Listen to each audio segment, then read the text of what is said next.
juga mengalami pertambahan panjang pada kuku atau rambut, dan kita juga pernah merasakan luka pada kulit yang perlahan-perlahan akan sembuh. Semua contoh tadi merupakan bukti hasil dari pembelahan sel yang menyebabkan jumlah sel bertambah atau kondisi sel diperbaiki. Lalu, bagaimana ya prosesnya? Kita akan mempelajarinya di video kali ini. Jadi, di video ini kita akan mempelajari reproduksi sel. Simak terus videonya ya. Nah, teman-teman, reproduksi sel merupakan proses pembanyakan sel dengan membagi sel menjadi dua. Reproduksi sel berlangsung melalui tahapan-tahapan pembelahan sel.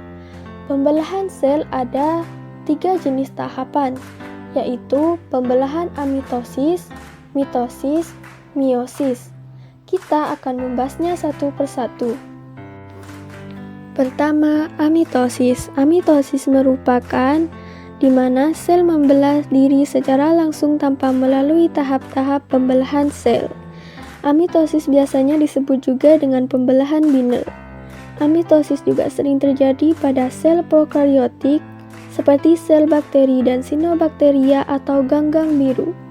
Biasanya pembelahan ini terjadi ketika kromosom melekat pada membran plasma. Lalu bagian DNA kromosom mulai bereplikasi. Pada saat sel siap membelah, kromosom dan kromosom salinannya tetap melekat pada membran plasma, lalu terbentuk membran plasma yang menekuk ke dalam memisahkan kedua kromosom, sehingga terbentuklah 2 sel anak. Pembelahan sel berikutnya, mitosis. Mitosis adalah cara reproduksi sel di mana sel membelah melalui tahap-tahap yang teratur. Mitosis memiliki ciri-ciri sebagai berikut. Terjadi pada sel somatis atau tubuh, menghasilkan 2 sel anak atau genotip sama dengan induknya, berfungsi untuk pertumbuhan dan pergantian sel yang rusak. Mitosis merupakan bagian dari siklus sel. Siklus sel terdiri dari fase interfase dan fase mitosis. Pembelahan mitosis dibedakan menjadi 2, yaitu karyokinesis, yaitu proses pembelahan inti yang meliputi profase, metafase, anafase, telofase, dan sitokinesis pembelahan sitofase menjadi 2 bagian yang terjadi pada fase interfase akhir. Fase interfase berlangsung lama mencakup 90% dari siklus sel. Interfase terbagi menjadi fase G1, fase S, dan fase G2. Fase G1 merupakan fase pertumbuhan dan pembentukan protein dari organel sel. Fase S adalah fase penyalinan kromosom. Fase G2 adalah fase sel kembali tumbuh dan mempersiapkan melakukan pembelahan. Berikutnya kita akan membahas tahapan-tahapan mitosis mulai dari fase profase, prometafase, metafase, anafase, hingga telofase. Pada fase profase yang terjadi adalah benang kromatin memendek membentuk kromatid yang akan berpasangan membentuk kromosom. Kemudian membran nukleus mulai menghilang. Pada fase prometafase, membran nukleus terfragmentasi sehingga mikrotubula dapat masuk ke nukleus. Dan kromatid dari setiap kromosom memiliki kinektor yang terletak pada sentromer, dan mikrotubula akan melekat pada kinektor kromosom. Pada tahap metafase, mikrotubula terlihat jelas dan kromosom terletak pada daerah ekuator. Kromosom masih terdiri atas 2 kromatid yang terkait pada sentromer, dan setiap sentromer memiliki 2 kinektor yang masing-masing dikaitkan dengan mikrotubula. Pada saat anafase, mikrotubula memendek sehingga menarik kromatid ke kutub yang berlawanan. Dan pada akhir anafase, kedua kutub sel memiliki jumlah kromatid yang sama. Pada tahap telofase, berlangsung sitokinesis yang memisahkan sel menjadi 2 sel anak, dan kromatid menipis dan memanjangnya kromatid membentuk kromatin, nukleus, dan membran nukleus mulai terbentuk kembali, dan tahap akhirnya nukleus terbentuk sempurna dan terbentuk 2 sel anak identik. Dan pembelah sel terakhir adalah pembelahan meiosis. Meiosis memiliki ciri-ciri sebagai berikut. Terjadi pada sel gamet atau kelamin, menghasilkan 4 sel anak dengan kromosom setengah kromosom induk, berfungsi menjaga agar kromosom tidak berlipat ganda dan kelangsungan spesies terjaga, dimulai dengan replikasi kromosom pada interfase. Replikasi kromosom ini akan diikuti oleh 2 pembelahan yang terjadi secara berturut-turut, yang disebut meiosis 1 dan meiosis 2. Tahap pembelahan meiosis terdiri dari profase, metafase, anafase, telofase 1 dan 2. Kita mulai membahas fase-fase pada meiosis 1. Profase 1 mengambil sekitar 90% waktu meiosis. Pada fase profase 1 memiliki 5 tahapan, yaitu leptoten, kromatin menebal membentuk kromosom, zikoten, kromosom homolog mulai berpasangan, pakiten, kromosom menebal dan mengganda, diploten, kromatid membesar dan memendek, diakinesis, membran inti menghilang, terbentuk serat gelendong. Pada metafase 1, tetrat menempatkan diri dan berjejer pada bedeng ekuator, sentromel terikat oleh benang spindle, dan pada anafase 1, benang spindle memendek dan menarik belahan tetrat ke kutub sel berlawanan, sehingga kromosom homolog terpisah.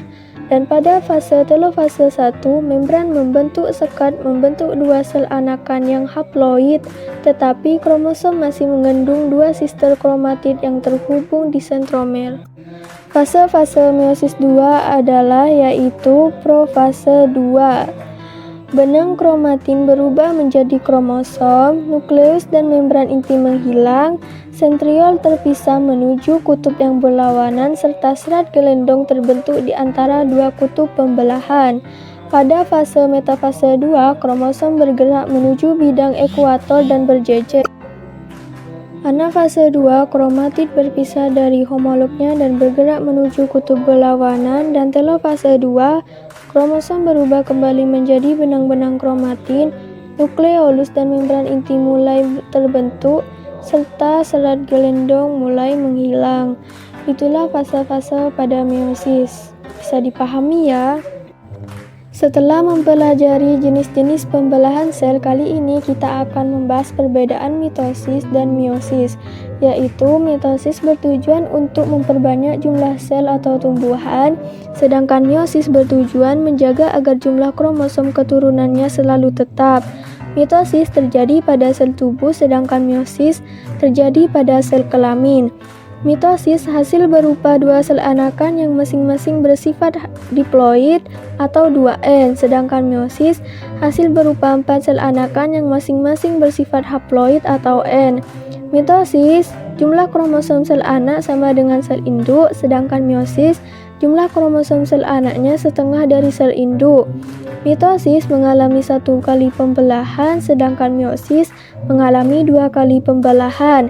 Mitosis pada fase metafase, setiap kromosom terdiri dari 2 kromatid yang berjejer di ekuator, sedangkan meiosis pada metafase setiap sepasang kromosom terdiri dari 4 kromatid berjejer di ekuator. Mitosis tidak melibatkan peristiwa pindah silang, sedangkan meiosis melibatkan peristiwa pindah silang. Pembelahan mitosis dan meiosis yang kita pelajari tadi dapat membentuk sel kelamin atau gamet, sehingga disebut proses gametogenesis. Jadi, gametogenesis merupakan proses perkembangan sel gamet atau ovum dan sperma diploid menjadi haploid. Pada hewan, gametogenesis terjadi melalui proses spermatogenesis atau pembentukan sel gamet jantan dan oogenesis pembentukan sel gamet betina. Spermatogenesis adalah proses pembentukan sel kelamin jantan atau sel sperma yang terjadi di testis. Spermatogenesis dimulai dengan sel gamet primer yang mengalami pembelahan dan menghasilkan sejumlah sel yang disebut spermatogonium. Setiap spermatogonium bersifat diploid akan mengalami pembelahan mitosis untuk menghasilkan 1 spermatosit primer yang diploid, satu spermatosit primer yang akan membelah secara meiosis 1 membentuk dua spermatosit sekunder yang bersifat haploid.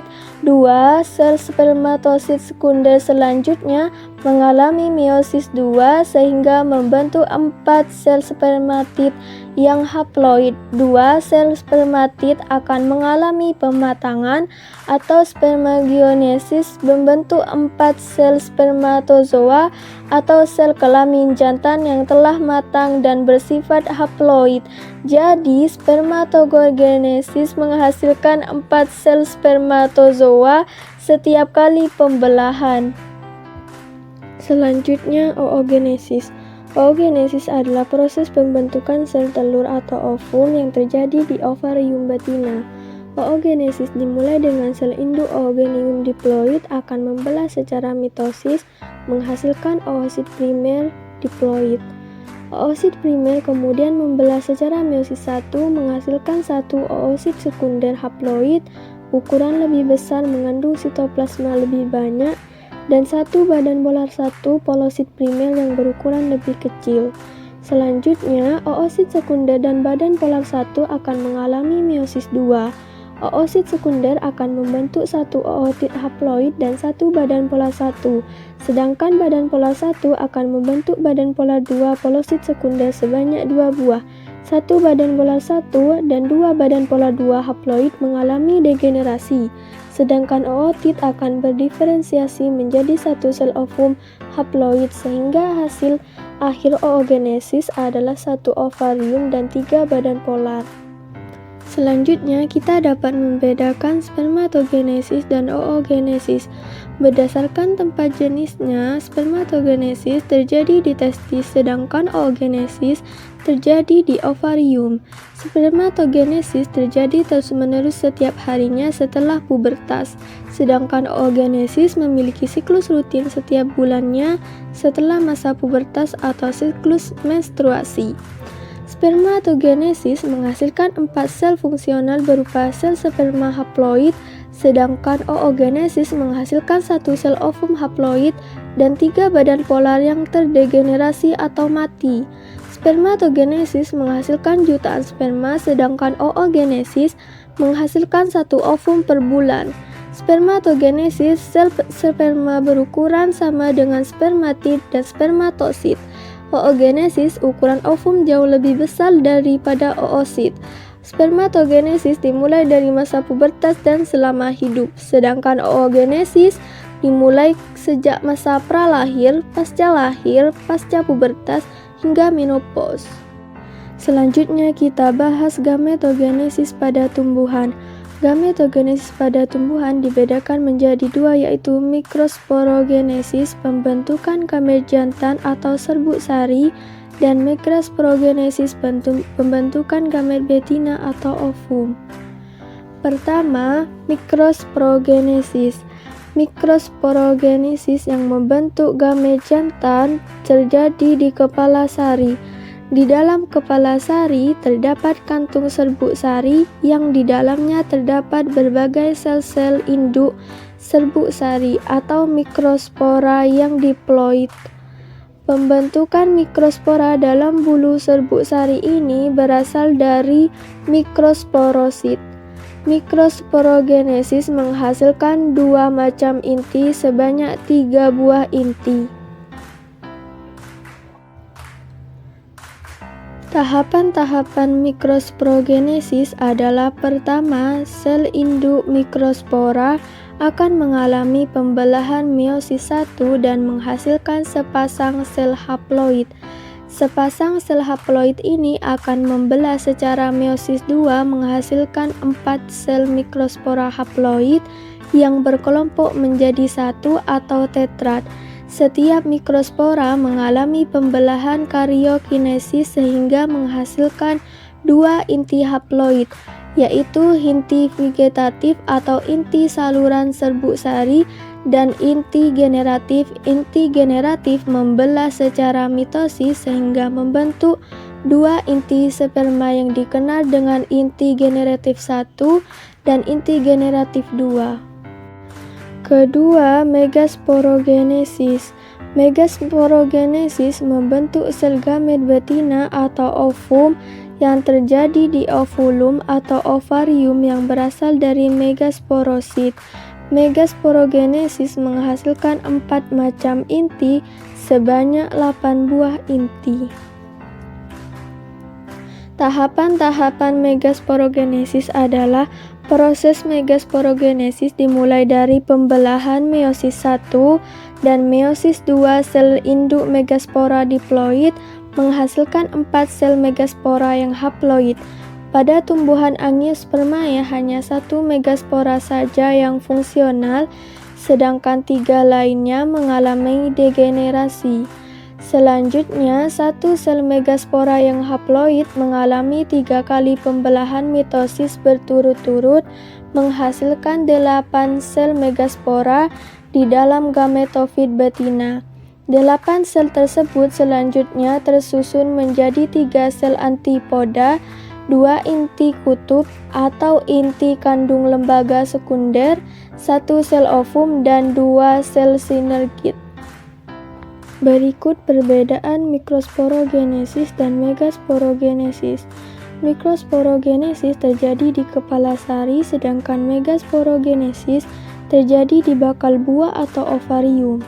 Mikrosporogenesis mengalami 2 kali kariokinesis, sedangkan megasporogenesis mengalami 3 kali kariokinesis. Mikrosporogenesis menghasilkan 4 sel hidup pada meiosis 2, sedangkan megasporogenesis menghasilkan 1 sel hidup dan 3 lainnya mengalami degenerasi. Mikrosporogenesis hasil akhir berupa buluh serbuk sari dengan 3 inti, yaitu 1 inti generatif 1, 1 inti generatif 2, 1 inti vegetatif. Megasporogenesis hasil akhirnya berupa kantong embrio yang terdiri dari 8 inti, yaitu 1 ovum sel telur, 2 sinergit, 2 inti kandung lembaga, dan 3 antipoda. Demikianlah keseluruhan proses pembelahan sel pada makhluk hidup. Bisa dipahami ya? Terima kasih teman-teman.